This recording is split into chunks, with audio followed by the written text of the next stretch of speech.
Assalomu alaykum. Anterim shahrida Mog'ora uylari 12 qavat uyimizning 3-qavatida 52 kvadratli xonadonni sotuvda, balkoni bor. Ichidagi ko'rinib turgan hamma narsasi qoladi. Oylik to'lovi 2,8 dan chiqadi. 255 million asosiy qarzi qolgan. Xohlovchilar bo'lsa, kreditni davom ettirib ketaman desa, 120 million bersa, kreditni davom ettirib ketadi. Lekin option nomiga o'tkazib olaman desa 375 millionga sotilyapti.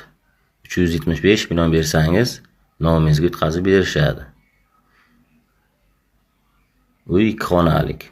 99lik 744 04 51.